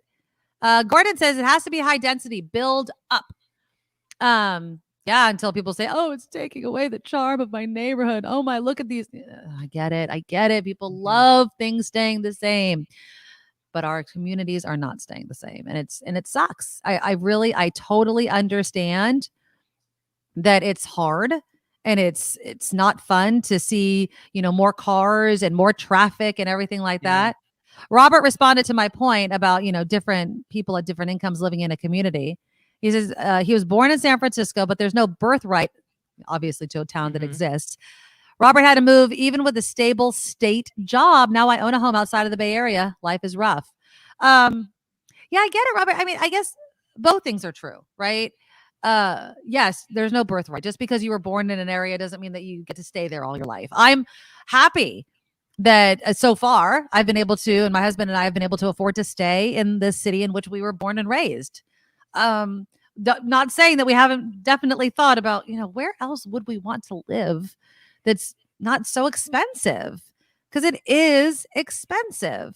Yeah. But at the same time, as a society, as a community, as a state, as city officials, you need to realize that we need people to work in all different job categories that come at different income levels, and the lowest income level should still be enough to survive. That shouldn't be an argument. Like, we shouldn't argue about that. We shouldn't want to live in a society in which we just accept and actually want people to be poor and struggling. Because that's what people are basically saying. I want the job that you do, but I do not support paying you enough to survive. So I want you to work double jobs and have that impact your life and your family, which impacts our community when kids aren't being parented and raised right. Like, there's a domino effect for all of these things that we put up with because we're not willing to come and rally around reasonable safeguards and housing prices and doing a myriad of things to make sure people can survive. It's not easy. I do not have much optimism that this measure is going to pass, simply because it hasn't been passed in the past 2 times that it's been before voters. But we'll see if we're at a breaking point. I mean, homelessness, it's up, almost 50%? It's crazy. It's absolutely crazy. A report, a 43% increase in homelessness in California over 2 years. That's crazy. What's crazy is that the more money we throw at it, the worse it seems to get. Yeah, because the problem is we don't have enough housing. We don't have enough cheap housing. We need government housing. I mean, and it needs to be maintained, and it needs to be all of these sorts of things. And it's going to be a long time before it happens. I know it. Okay, we have Tim Sika waiting in the wings. I have a big movie day on tap today. He's already reviewed one of the movies I'm seeing today. He has not reviewed the other movie, so I know that's not going to happen. We could kind of take guesses, I guess, of whether or not I'm going to like the movie. But he has a ton of movies that he's going to talk about. That is next, right after Kim's news. Please, you guys, click the thumbs up button, and we'll talk to Tim Sika next. Now, from around the world to up your street, the Nikki Medoro Show presents News Czar Kim McAllister. Oh, former President Trump is facing more charges in the Mar-a-Lago classified documents case. Special counsel Jack Smith filed a new indictment Thursday alleging Trump requested security footage at the Florida estate be deleted. Trump was hit with an additional charge of willful retention of national defense information and 2 additional obstruction counts as well.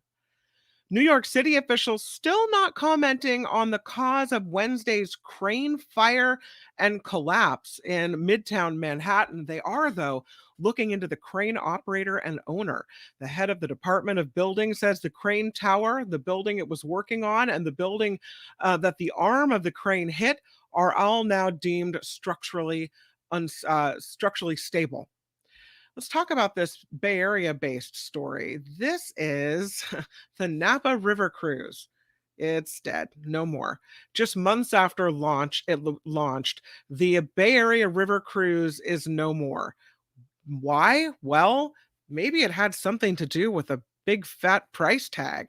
So the cruise docked in San Francisco. You could hop aboard between $6,000 and $12,000. Here's what you get.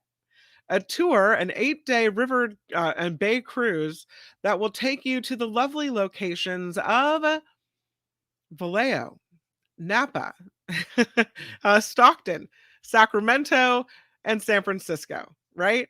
So it starts in Sacramento, travels to Stockton, then San Francisco, then Vallejo, then Napa, $6,000 to $12,000. So the cruise was expected to return for service November and December. And they had other state itineraries that they were going to do as well. But it was reportedly the first riverboat cruise offered in our region in more than 80 years. It's a pretty lavish ship, American Jazz cruise ship. It holds up to 180 passengers.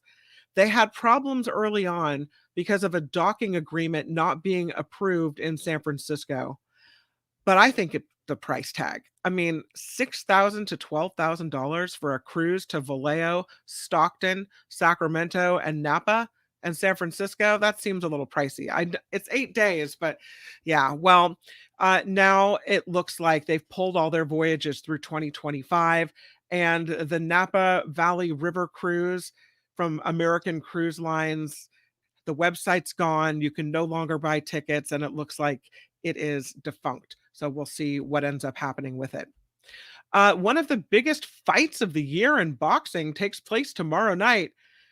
Yes, it does. It is between Errol Spence Jr. and Terrence Crawford. They put their respective welterweight titles and undefeated records on the line in Las Vegas. The bout will be for the undisputed welterweight title. So that's happening as well. The Nikki Medoro Show is crowdfunded, which means we rely on you. You can find us at thenikkimedoroshow.com. The Patreon and PayPal links are there. And of course, you see it, the stickers, the super stickers are live here on the Nikki Medoro Show. And we do want to say thank you. Luis just came in with a $10 donation. Oh. Here's to our last lunchtime show. Thanks for making afternoons fun and informative. Looking forward to the new schedule with the bonus show. Glad John Daly will be back in the mix. Yes. So again, a reminder that this is the last time you're going to see me in this seat at this time. I'm gone on Monday to my job in San Francisco. Kim will be holding down the shop. So the next time you see me will be at 9 o'clock in the morning. Already tired. So 9 to 11 here, 11 to 1 with Mark Thompson, and then 1 to 2 with Kim McAllister, hosting the After Party Live with John Daly. Make sure you subscribe at theafterparty.live. But she has enough subscribers to go live August 1st, but keep sharing it with all of your friends, all of our shows, so that we can continue to grow the community, because it's just too much fun, people. It's just too much fun. So thank you for Luis with that. Kathleen also came in with a $20 super sticker in our super chat. Thank you. And of course, Wes with not one, but two $5 donations. And Deidre started us off with a $20 donation as well. Deidre. You guys are great. Thank you so much. And again, please consider becoming a Medorable at thenikkimedoroshow.com and clicking that Patreon link. We really, really do need the donations and the subscribers to our monthly Patreon to keep the show going. So, and I really have to thank you, Nikki, since we're in the thank you segment of the show.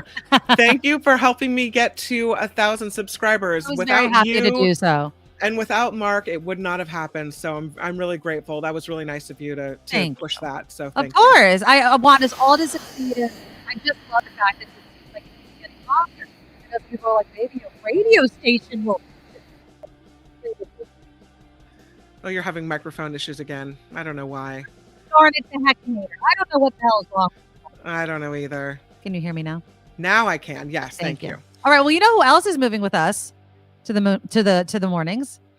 It is our friend, none other than Tim Sika. Hello, Tim. Hi, ladies. How you doing? We're doing good, and thank you for being so flexible and getting up even earlier. So you'll still be on with us on Fridays, but it'll be like 10:35. Yeah, that's okay. I'm up at all hours anyway. So there you go. There you go. Well, we love having you, and we love talking movies with you. Well, so let's get into it. Let's start off with something that I would love to see, because you know that I like it. And that, of course, is horror movies. This is Talk to Me. What is this about? Well, this is an Australian horror movie, which in the beginning would have benefited from some closed captioning because the accents were really, really thick. Oh, but anyway, it's about, I don't know if you've seen the trailers, but it's about this group of friends. I guess they're of teen age.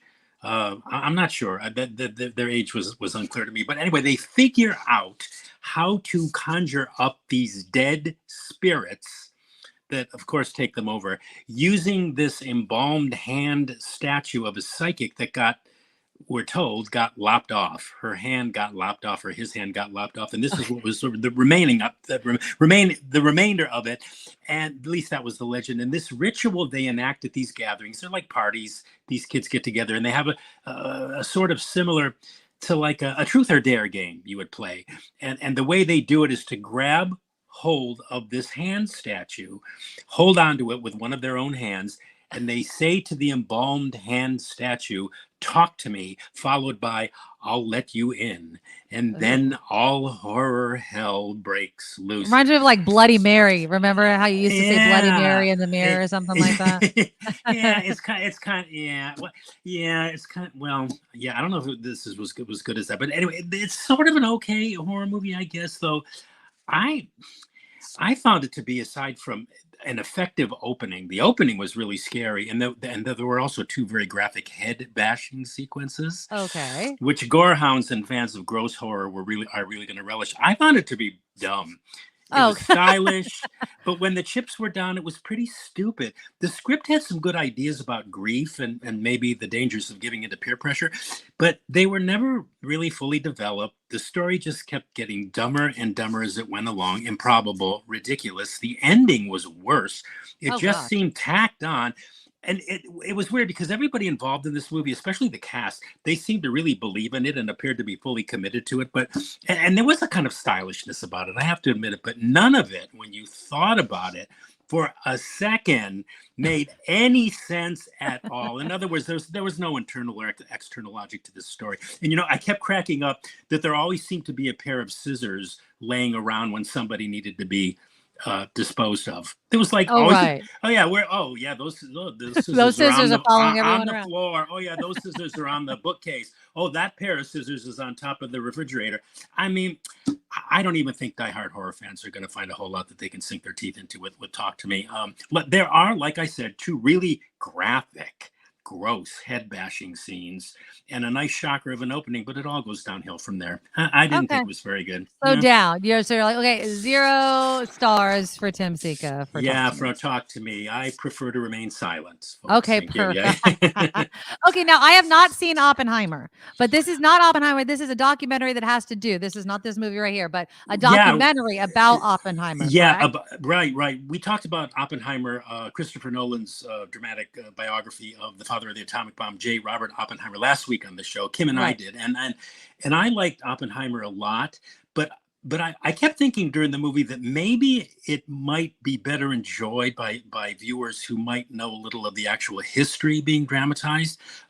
So for folks who've seen Oppenheimer, the movie, the dramatic 3-hour Christopher Nolan movie, I recommend this new documentary because it gives a little historical context to that movie. And for folks who are contemplating seeing Oppenheimer, I recommend seeing this new documentary because it will not only add to their enjoyment, I think, and appreciation of Oppenheimer, because, it's a pretty straightforward telling of the life and the legacy of J. Robert Oppenheimer, and it's told by people who studied him, who knew him, studied the development of the atomic bomb. People like Bay Area filmmaker John Else, who's in this, and he made another excellent documentary about Oppenheimer, 1981's The Day After Trinity.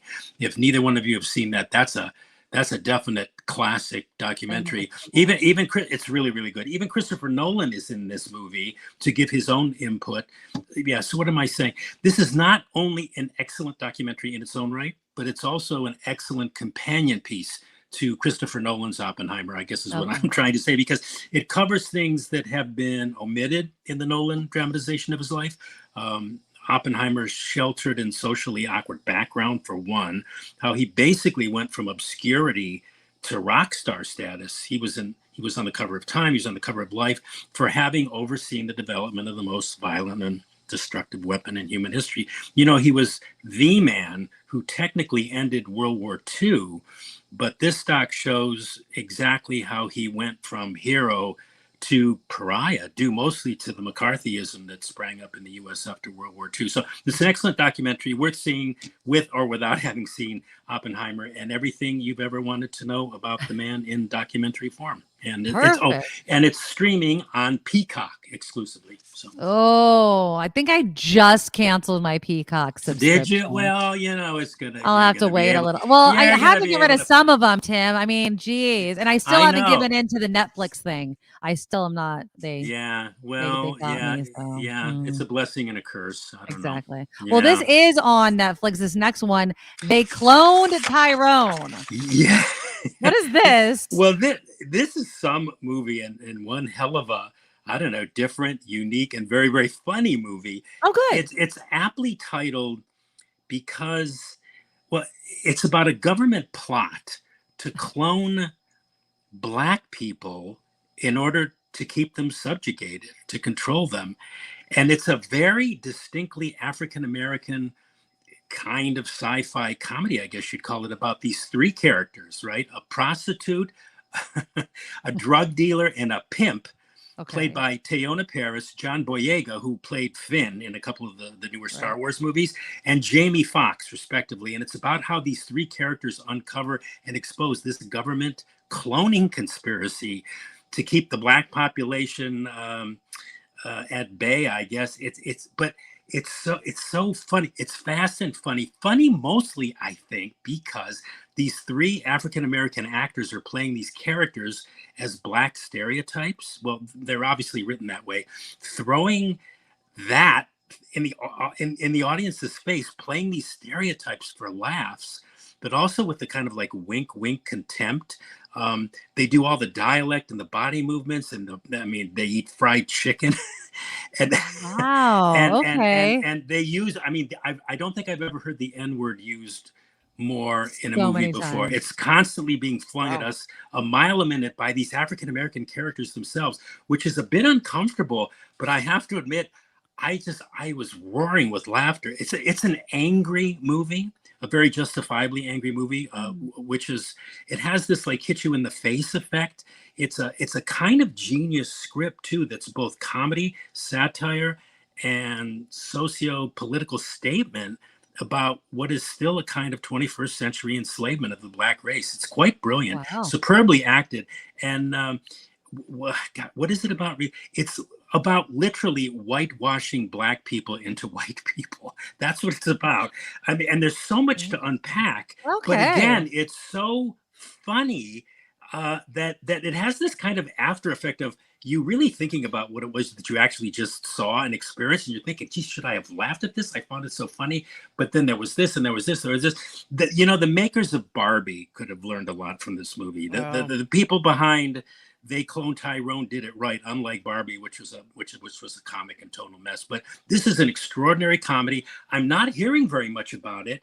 I haven't heard it at all. Yeah. Yeah, it's now streaming on Netflix, but it should be in movie theaters. It's of that high caliber. Wow. Yeah, it's really good, and it's hilarious. It's one of the funniest movies I've seen this year. Gee, and you've really sold this one for me. All right, They Cloned Tyrone. It's on Netflix.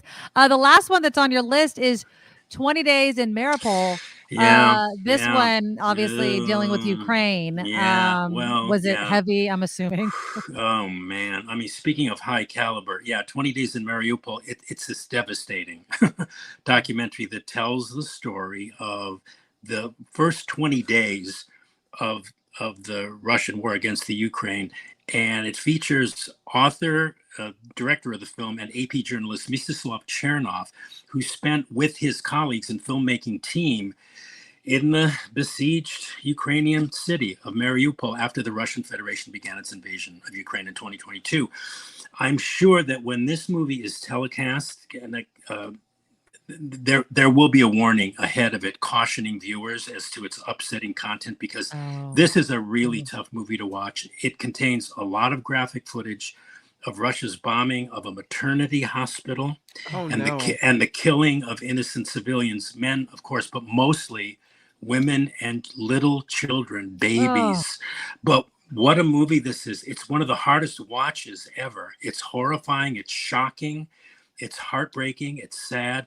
One nightmare scenario after another. And watching this, you're reminded again, I know this sounds like a cliche, and one wonders just how many times we need to be reminded of the practical on the ground horrors of, well, not only this war Russia's waged against the Ukraine, but war in general, what war does to people in their lives. It seems to me that always the most hard hit are the innocents, the civilians, the women, and most heartbreaking of all, the children. It's one of those movies that people really need to see, but it's also so searing a movie that you need never ever see it again, because you'll never forget the images. But that's what I was going to ask you. Like, is this a movie? I don't even know if I can watch it. That's what I'm thinking. I put it off for as long as I could. But if you really want to get a good sample of what Russia is doing to those people in the Ukraine, as hard as it is to watch, you've got to see it. Right. It's called 20 Days in Mariupol, and it's not playing at the Roxy Theater in San Francisco, but it's going to be telecast in the fall on the PBS Frontline documentary TV series. They do such a good job, Don't they ever? Oh yeah, I love that. I love that series and that program. Wow. But I mean, that's a tough one. But it is necessary watching so that we don't forget what's happening over there. Exactly, and we're kind of ending, I guess, on a sober note this week. But maybe we should have reversed the. Well, I'm not going to let you go just yet. So you were not able to see Haunted Mansion. No, did you see? No, you know what? I'm going to go tonight. Okay, the screening I went to, they I don't know, they had some kind of technical problem. They said it wouldn't upload. Well, what are you hearing from your other friends in the I'm business? I'm not hearing too much, actually. I think some of the scuttlebutt was that it was sort of okay, I guess. Okay. I don't know. I'm gonna go. I'm doing a double Barbie, and I know you're not a fan. Then dinner. And then I'm going to do Haunted Mansion. So you have to let me know what you think of Haunted Mansion. I'm so tired of bitching about Barbie. Nobody wants to listen to me anymore. I did an interview today with Randall Park for a movie called Shortcomings, which we're going to talk about next week. And one of the publicists brought it up. And I didn't want to say anything. And she says to me, no, really tell me what you think. I said, no, Oh, you really don't want to know what I think. Yeah. And she said, no, I really want to know. And so, yeah, I thought, yeah, I'm tired of bitching about Barbie. I will say about it, I really cut it down. But the one thing it does have going for it, this doesn't mean it's a good movie, but I will give it props for, it's a toy movie. It's sort of like a toy movie that actually deals head on with gender issues. And in that sense, it's unique. I don't think there's ever been a movie like that. But I just think it's a mess. I think they just threw everything at the wall to see what would stick. And I just don't think it's a good movie at all. Anyway, well, I said I'll it let wasn't you going to bitch about know Barbie. what Yeah, I let thought. me know. I'll Yeah. let you know. And I'll let you know what I thought of Haunted Mansion too. Okay, and I keep telling people, just because you enjoyed it, it doesn't mean it's a good movie. I like a lot of crappy movies. I love a lot of crappy movies. Well, I saw that, and so did Amy. What was the one that Amy saw about the guys that are Biosphere? She said it was weird. I agree. That ending, ending I could do without. I did not like the ending of it. It was one of those, oh God, really?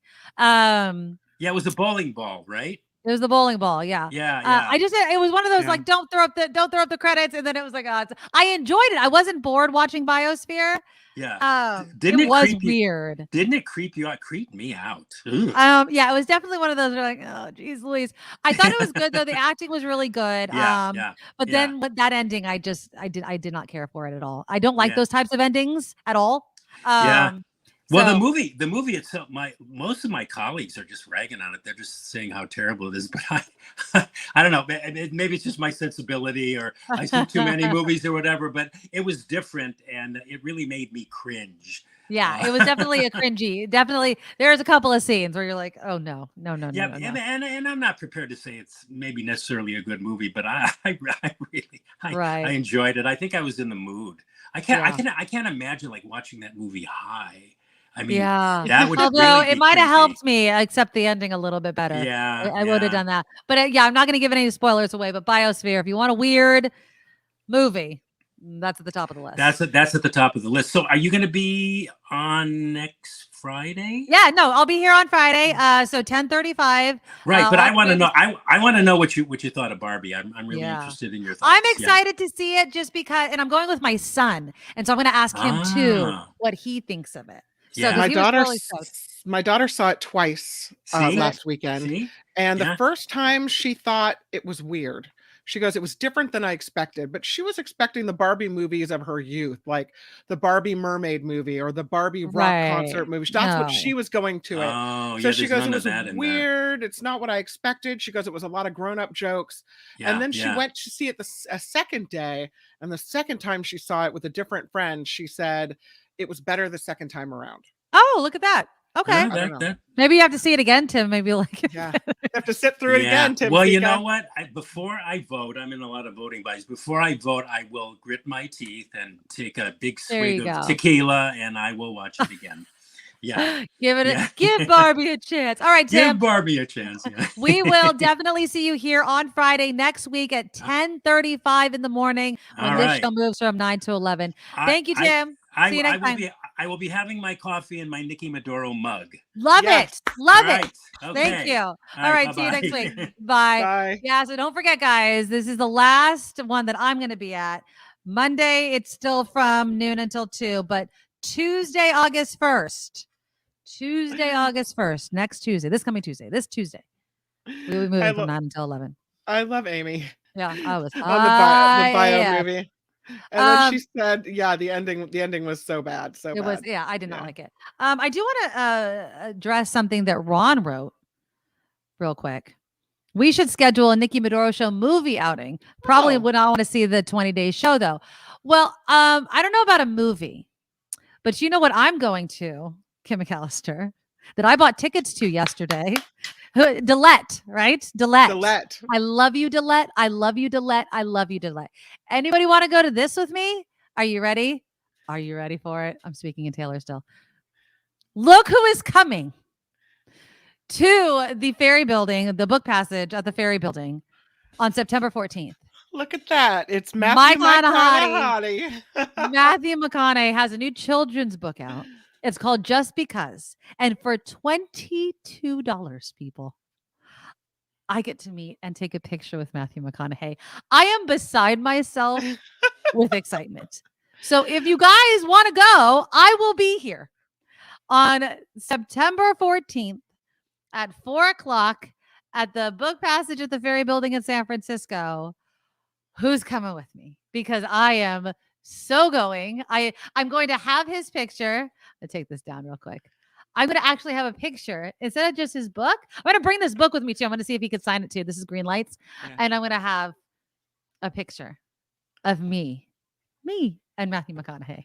You need to bring a recorder so you could ask him a couple questions. And I'm going to have my phone out. I'll take videos. I'm going to do whatever I can. Mm-hmm. But I'm so excited. I am so excited. Emailed me and said, or Facebook messaged me and said, does Nikki know about this? So I told her about it yesterday after the show.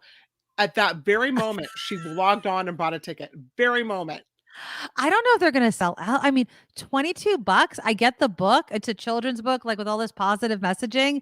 And I get a meet and greet with Matthew McConaughey. Are you kidding me right now? I know. Pick your outfit now. I don't know. I'm just going to have an S-eating grin on my face. It's just all teeth. It's all teeth. I will not scare him away. I don't. Amy, let's go. Let's go. I'm going to go. I am going to go. Yes, swear. I am so Swifty about Matthew. Your daughter understands. Yeah. I am so excited. So that's what's happening. Yeah. There it is. Once again, just go to bookpassage.com, September 14th. Get your tickets and meet me there. Meet me there. Kim says they're definitely going to sell out. So there you go. I was worried, but I got my ticket. I even took a screenshot of my order. And I was like, no, dude, I'm getting in. So are you going to walk up to him and go, all right. I don't know. I don't want to be too cheesy. I mean, how many opportunities do you get to meet? Uh-huh. What's the first thing you say to him? Because everyone says all right. I'm gonna act like an asshole. I'm sorry, I'm just an ass. I know I'm gonna be totally. I'm gonna have an S. Look at me. I can't even stop smiling now. Right. I have loved you all my life. You're the best. Let me tell you when I call you on the radio. Oh, my Matthew, my kind of hottie. I interviewed his wife on KGO. Remember? I interviewed her. I wonder if she'll be there. That'd be cool. I don't know. Probably not, but I think he's amazing. So I will be going. If you guys want to come with me, go get your tickets at bookpassage.com. Just look for the Matthew, my kind of hottie. It's spelled McConaughey. You know how it is. But thank you to everybody that will be here. All right. So you are going to see me next time on Tuesday, August 1st, 9 o'clock, 9 to 11. Mark Thompson, 11 to 1. Kim McAllister, John Daly, 1 to 2 with the After Party Live. Make sure you are subscribed to all of our shows. There it is. There's the website, theafterparty.live, to subscribe to Kim's show if you have not done so already. Very excited to move to the mornings. It's going to be a different type of show, I already have a couple interviews lined up in the works for next week. It's going to be in the morning, so we'll talk a lot about news and starting your day.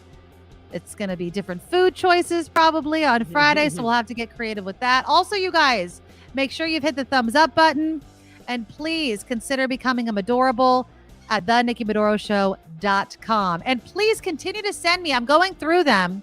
You guys email me, thenikkimedoroshow@gmail.com. Any ideas for a Medorable design? Something that I can create and maybe put on a button or a t-shirt. I've gotten a few. I need some more. I don't want to just ask AI. I want to ask my fans, right?